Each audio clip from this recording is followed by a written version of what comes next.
It is so nice to have wind that goes in the direction that you can sail with. Because, man, north winds are just not fun. Although north will actually get better as we curve around the Georgia Bight here. But one thing I wanted to talk about is not so much related to climate change, but still environmentally related. In, I believe, the fall of 2019, there was a container ship called the Golden Ray that left Brunswick Port with 4,200 some odd new cars bound for Baltimore. However, and many of you probably saw this on the news, that the ship ended up capsizing, or at least wrecking, in St. Simon's Sound. And for reference, St. Simon's Island is just north of Jekyll Island, so it's one of the more southern islands here in Georgia. And I'm about to boat past it. Now mind you, like I said, it wrecked in 2019, and they're just now getting rid of it now. This is over a 600-foot long container ship with a crazy amount of cars that could have been an absolutely horrific environmental disaster with batteries and gasoline and diesel and oil on board. And thankfully, it could have been a lot worse. It's still not great, but it could have been worse. So like I said, it's not necessarily a climate change, but it is absolutely pertinent to the conversation of protecting our environments. But it's pretty shocking to look at.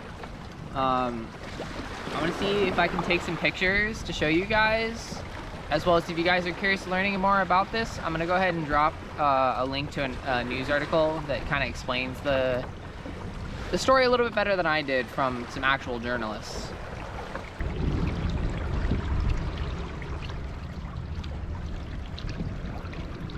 So with continuing with our gear, I think that it's also time that we give Time and Tide here a little bit of a scrub down on the hull, because I definitely see some grime starting to build up on the outer pontoons, and I want her to be looking as good as possible. So I've got a bucket here and a sponge, and we're gonna scrub up a little bit while we're tied up here at Morningstar Marinas, which is just outside St. Simon's, Georgia. It was a pretty short, easy day today, but that also means that it's gonna make even tomorrow easier. So let's go ahead and get to cleaning. Always a good thing, because a clean boat is a happy boat.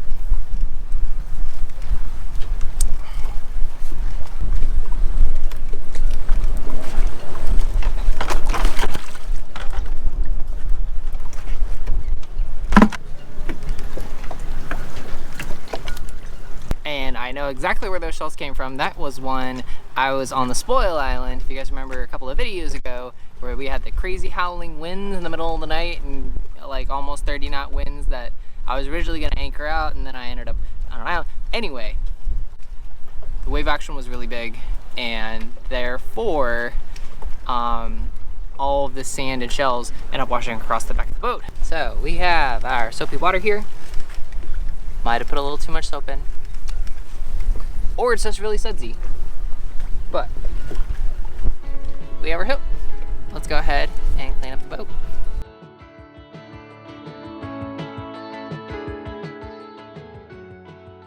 Alrighty, that just about wraps all of our cleaning of the boat up.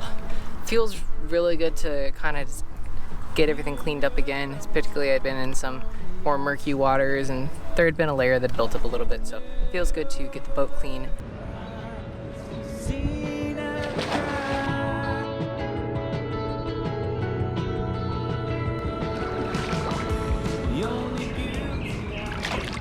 Oh man, that feels good. Oh. Oh yeah. This feels really good. Oh. Nice cool off. Like, I'm covered in salt, and I'll be able to take a shower after this. But man, this feels really good right now. With all of your gear that you do, setting it up, breaking down, maintaining it, it's it's really good to have routines. So for me here, I'm putting away all my dishes that I did this morning. It's the same way that I do my dishes in the evening, of the same process of, you know, when I put them away, I've got the same way I put them away every day, as well as then I have the same way that I process my washing, same way that I dry everything, same way I set up my tent every day, same way I break down my tent every day. So that it's really good to build those routines so that it's one less thing to constantly be thinking about. Because when you're traveling by yourself, there's so many things to think about. So if you're able to build those routines and just kind of lock those into your memory, then it can make a lot of the stress of the trip a lot easier. It's okay to modify those from time to time and improve upon them, but it is really good to build those routines to make sure that you're being safe, you're being smart, and you're being efficient.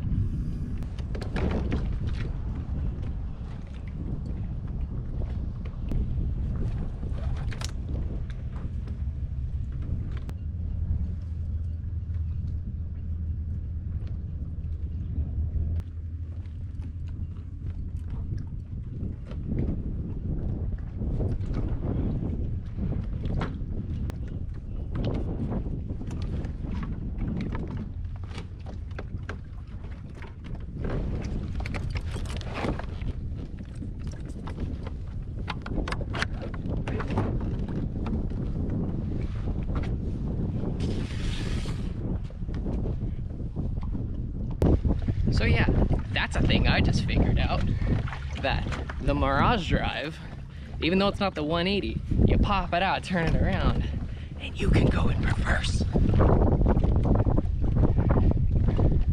I cannot tell you how many times I wish I had have known that to make getting in and out of slips that much easier.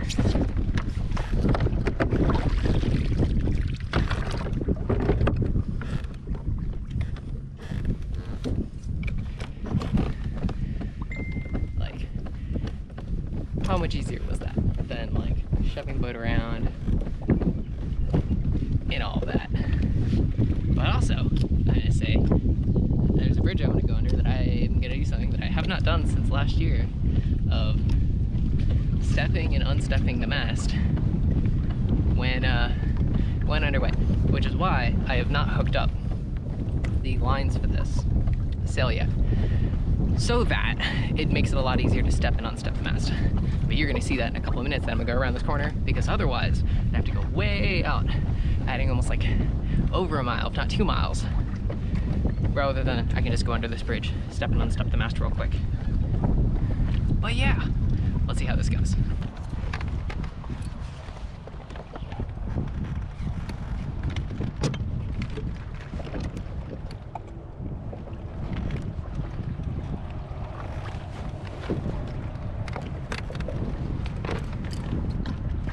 And now, since I took that down, the height of this boat is the height of me, and I can fit under this bridge.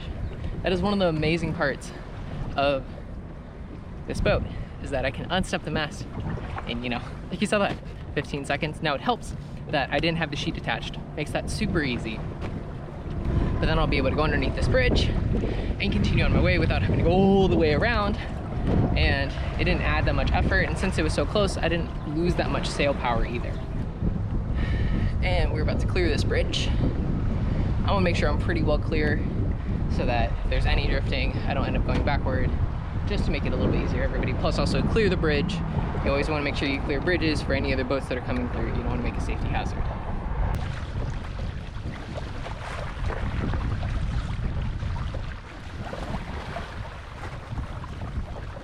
So the people I'm meeting up with today have been super gracious in letting me stay with them, at least for dinner tonight up in Darien, and I'm really looking forward to catching up with them. Janet and Damon Gannon, they work in the Darien / Sapelo Island area.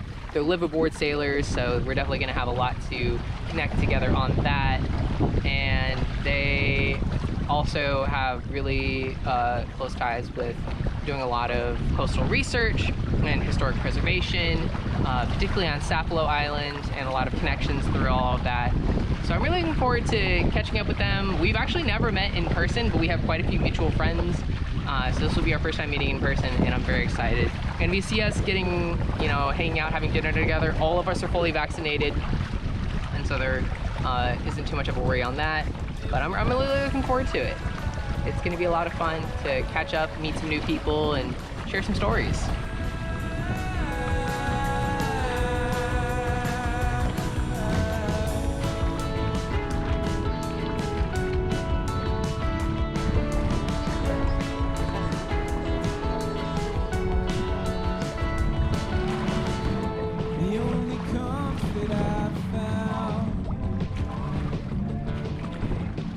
It's blending in with another crowd.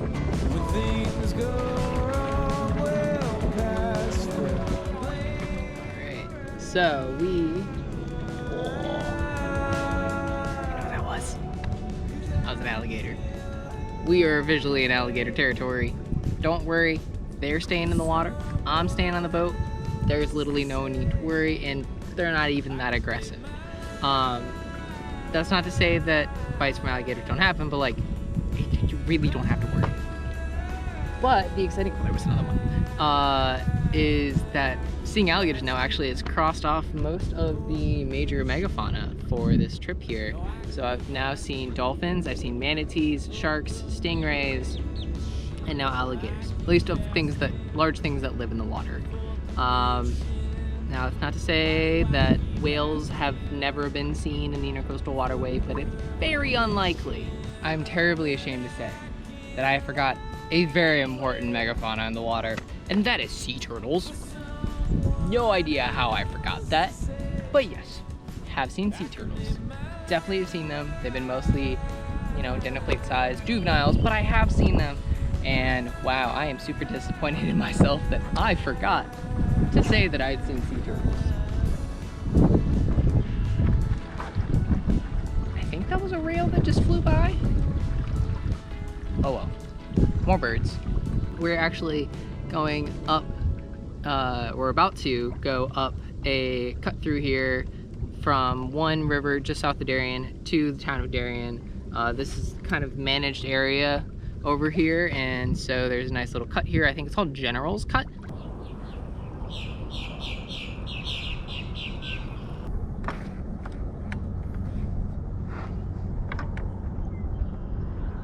So this video is all about gear, so let's continue our gear talk. So for this part, I want to talk about the gear that I carry specifically on my PFD here. Also, just as a reminder, everyone, wear your PFDs when you're on your boats, your personal flotation devices, especially you're going out by yourself. That, can I swim? Yes. But having a PFD, especially when you're by yourself, is super important. Just in whether you get knocked unconscious by something, or that you are in rapids, or whatever it is, just wear your PFD. It's not that much of an inconvenience. It saves lives. That's why they require them. And they make tons of different ones. So for me, I am using a kayaking PFD, and the main reason for that is it has mesh here on the back so that I don't have a giant pad riding on the back of the seat here. It works really well for me. This one is specifically made by Onyx, that I really have liked using this PFD. It's got one pocket, that on this pocket I keep one of my knives. This is a West Marine knife that's got two things on it. It's got the just basic knife on there that I need to clean up a little bit. Watch your fingers. And then it's got this. What do you people think this tool is called? I'll give you a second to think. So this tool is called a marlin spike, and it is used particularly for untying really tight knots, as well as you can also do some other knot work of doing, I forget what it's called, splicing. You can use this for splicing as well. But that's really nice to have. It's not my everyday knife. It's nice to keep in this pocket here. Also in this pocket, I keep some chapstick that has SPF 15, which is really nice. You don't want to chap your lips. And then this is built into the PFD itself, is a whistle. So That's just when out boating by yourself, it's nice to have a large noise-making device of some kind, so that if you end up in trouble, that is a really great way of getting attention. So that is in that pocket here. I also have a secondary knife. This is kind of my everyday knife. It's not a great knife. You can see what salt water does to it. This is like a $5 knife you get from like Walmart, but you know, it's nice if I just need to cut a line loose really fast, or just cut something up. This is really nice that this just fits right here on my PFD, and it's ready to go if I need it, but also if I lose it, it's not the end of the world. Then the 2 pieces of electronics that I have on me here, I use almost every single day. So starting with this one here, this is my VHF radio from Standard Horizon. Now you might be thinking, oh, you're just on a tiny kayak, why do you need a VHF radio? This is really important for, I'd say 2 really important reasons, and a third as well, 2 more on top of that. So the first one is for mayday calls. So you've heard in the movies, mayday, mayday, mayday, ship going down. That is really helpful for something like this. That gets the attention of a lot of other boaters, as well as the Coast Guard, that if you are ever in distress, please make sure you have VHF radio that is on and turn to channel 16, which is the general use channel, the general hailing channel. But I also have used this for connecting with marinas when coming into slips, as well as connecting with bridges, because my mast sits at 17 feet and not all bridges are that high. So you have to connect up with the bridge tenders through the VHF radio to then get them to open the bridge for you. 2 other things that this does as well is, well, really actually one thing beyond this is weather. So this connects up with the National Weather Service for the different areas, that it just gives you basic information, so that even if you didn't have your phone and you didn't want to have your phone out, you can still get weather from your VHF radio. So, and as you can see, I've got it tethered just in case I drop it. It is waterproof though. And then my other piece of technology is this, I use more than almost any other piece of technology here, is my Garmin InReach Explorer Plus GPS. This was a really critical part of when I was designing this trip, of what kind of GPS I wanted to get. I looked at a bunch of different ones, but this one worked out best. That it's got a bunch of different capabilities, that some of them you need to do a subscription service for, so, and that's what I have, that I can do active tracking on this. So,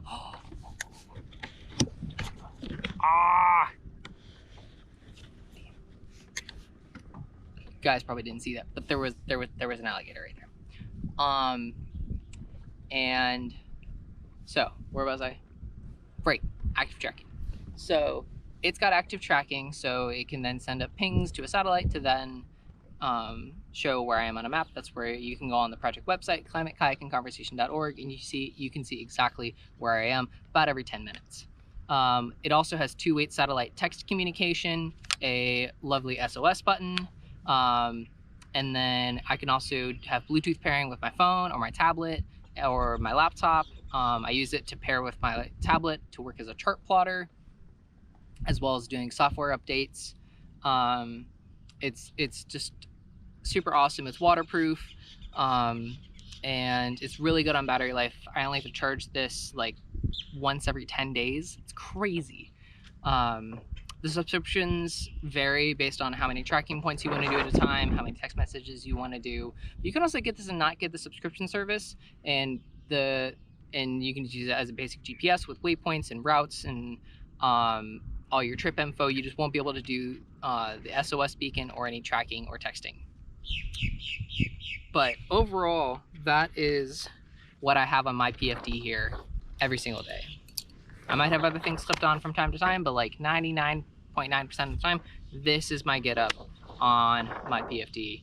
And I found it really works really well for me, that it's not too bulky. I can still move around and still access things as needed. It's got really great adjustments on the side as well as the shoulders, and it's also got reflective pads on here as well as the back. So it just makes it's safe, it's smart, and overall easy to use.